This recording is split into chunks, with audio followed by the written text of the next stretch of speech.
ಮಾವೋವಾದಿಗಳ ವಿರುದ್ಧ ಅತಿ ದೊಡ್ಡ ಆಪರೇಷನ್. ಛತ್ತೀಸ್ಗಢ ತೆಲಂಗಾಣ ಗಡಿಯಲ್ಲಿ ಕಾರ್ಯಾಚರಣೆ. ಬರೋಬ್ಬರಿ 250 ಗುಹೆಗಳು ಮಾವೋವಾದಿಗಳ ಆಸ್ಪತ್ರೆ.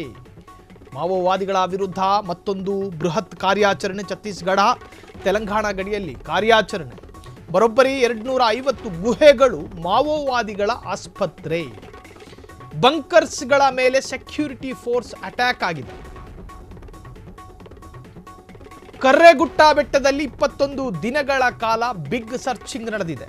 ಭಾರಿ ಪ್ರಮಾಣದ ಮದ್ದು ಗುಂಡುಗಳು ಐಇಡಿ ವಶಕ್ಕೆ ಪಡೆಯಲಾಗಿದೆ. ಮಾವೋವಾದಿಗಳ ವಿರುದ್ಧ ಅತಿ ದೊಡ್ಡ ಆಪರೇಷನ್. ನಕ್ಸಲೈಟ್ ಭೀತಿ ಕೇವಲ ಕರ್ನಾಟಕಕ್ಕೆ ಮಾತ್ರ ಇದ್ದಿದ್ದಲ್ಲ, ತೆಲಂಗಾಣ ಜೊತೆಗೆ ಛತ್ತೀಸ್ಗಢ ಭಾಗದಲ್ಲೂ ಕೂಡ ಸಾಕಷ್ಟು ನಡೆಯುತ್ತೆ. ಅಲ್ಲಿ ಮಾವೋವಾದಿಗಳ ಉದ್ದೇಶವನ್ನು ಈಡೇರಿಸುವುದಕ್ಕೆ ನಾನಾ ಬೇಡಿಕೆಗಳನ್ನು ಇಡುತ್ತಾರೆ. 250 ಗುಹೆಗಳು ಮಾವೋವಾದಿಗಳ ಆಸ್ಪತ್ರೆಯಾಗಿತ್ತಂತೆ. ಬಂಕರ್ಸ್ಗಳ ಮೇಲೆ ಈಗ ಸೆಕ್ಯೂರಿಟಿ ಫೋರ್ಸ್ ಅಟ್ಯಾಕ್ ಮಾಡಿದೆ. ಕರ್ರೆಗುಟ್ಟ ಬೆಟ್ಟದಲ್ಲಿ 21 ದಿನಗಳ ಕಾಲ ಬಿಗ್ ಸರ್ಚಿಂಗ್ ನಡೀತಾ ಇದೆ. ಇನ್ನು ಮಾವೋವಾದಿಗಳು ಅಂದ ತಕ್ಷಣ ತಾತ್ಸಾರವಾಗಿ ನೋಡೋದೇನು ಬೇಡ.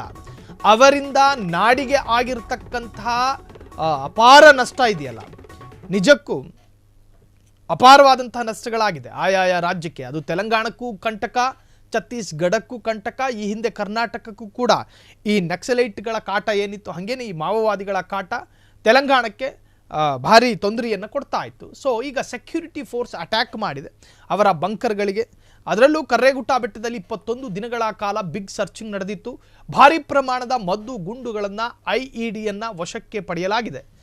ನೀವು ಆ ಒಂದು ಕಾರ್ಯಾಚರಣೆಯಲ್ಲಿ ಮಾವೋವಾದಿಗಳದ್ದು ಅವರದೇ ಆದಂತಹ ಪ್ರತ್ಯೇಕ ಸಿದ್ಧಾಂತಗಳನ್ನು ಇಟ್ಟುಕೊಂಡು ಅವರಿಗೆ ಬೇಕಾದಂತಹ ಕೆಲ ಬೇಡಿಕೆ ಮತ್ತು ಈಡೇರಿಕೆಗಳನ್ನು ಮುಂದಿಟ್ಟುಕೊಂಡು ಮಾವೋವಾದಿಗಳು ಇಡೀ ರಾಜ್ಯವನ್ನು ಬೆದರಿಸ್ತಾ ಇದ್ದರು.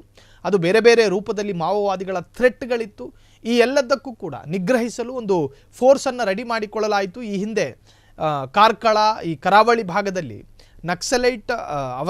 ನಕ್ಸಲೈಟನ್ನು ನಿಗ್ರಹಿಸೋದಕ್ಕೊಂದು ಫೋರ್ಸನ್ನು ರಚನೆ ಮಾಡಲಾಗಿತ್ತು. ಆ ಫೋರ್ಸನ್ನು ಈಗ ಬೇರೆ ತರಹದಲ್ಲೇ ಕನ್ವರ್ಟ್ ಮಾಡಲಾಗಿದೆ ನಮ್ಮ ಕರ್ನಾಟಕದ ಗೃಹ ಸಚಿವಾಲಯ. ಅದರಂತೆ ಈಗ ತೆಲಂಗಾಣದಲ್ಲಿ ಒಂದು ಫೋರ್ಸ್ ಇತ್ತು, ಅದು ಈ ಮಾವೋವಾದಿಗಳನ್ನು ನಿಗ್ರಹಿಸುವಂತಹ ಫೋರ್ಸ್. ಆ ಫೋರ್ಸಿನ ಬೃಹತ್ ಕಾರ್ಯಾಚರಣೆ ನಡೆದಿದ್ದು, ಆ ಕಾರ್ಯಾಚರಣೆಯಲ್ಲಿ 250 ಚಿಲ್ಲರೆ ಗುಹೆಗಳು ಮಾವೋವಾದಿಗಳ ಆಸ್ಪತ್ರೆಗಳಾಗಿತ್ತು ಅನ್ನೋದನ್ನು ಪತ್ತೆ ಹಚ್ಚಿದೆ. ಜೊತೆಗೆ ಒಂದಷ್ಟು ಸ್ಫೋಟಕ ವಸ್ತುಗಳನ್ನು ಕೂಡ ಈ ಒಂದು ಫೋರ್ಸ್ ವಶಕ್ಕೆ ಪಡೆದುಕೊಂಡಿದೆ. ಆಗಬಹುದಾದ ದೊಡ್ಡ ದುರಂತವನ್ನು ತಪ್ಪಿಸಿದೆ. ಈಗಲೂ ಕೂಡ ಕಾರ್ಯಾಚರಣೆ ಸಕ್ರಿಯವಾಗಿ ಮುಂದುವರಿತಾ ಇದೆ. ಕ್ಷಣ ಕ್ಷಣದ ಸುದ್ದಿಗಳಿಗಾಗಿ ಫ್ರೀಡಂ ಟಿವಿ ಸಬ್ಸ್ಕ್ರೈಬ್ ಮಾಡಿ, ಲೈಕ್ ಮಾಡಿ ಹಾಗೂ ಫಾಲೋ ಮಾಡಿ. ಹೊಸ ಸುದ್ದಿಗಳ ನೋಟಿಫಿಕೇಶನ್ಗಾಗಿ ಬೆಲ್ ಐಕಾನ್ ಮೇಲೆ ಕ್ಲಿಕ್ ಮಾಡಿ.